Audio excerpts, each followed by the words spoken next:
të nderuar kolegë, të nderuar qytetar.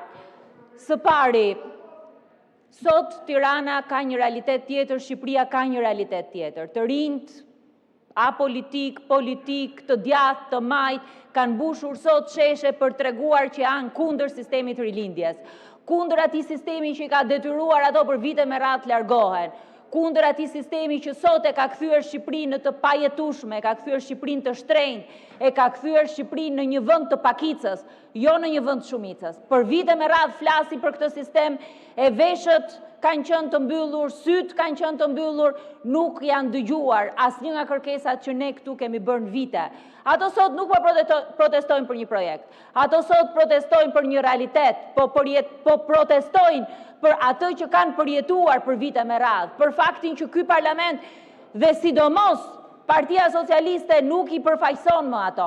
Ato sot protestojnë për sistemin e kapur, protestojnë për ligjet që vinë këtu dhe miratohen duke mbrojtur pakicën e qytetarëve. Protestojnë sot edhe për faktin që nuk duhet largohen. Kam qenë ditën e parë që shkoj në atë protest, që ditën e parë që jam ulur me ato qytetarë dhe nuk ka pasur emocion më të madh se dëgjosh e të shohësh të rinj shqiptar me flamurin e bukur në krah e që këndojnë himnin dhe që janë kundër asaj që rilindja sot ka mbjell, kundër asaj që rilindja ka bërë në këto 13 vite, kundër asaj që po ndodh sot në Shqipëri.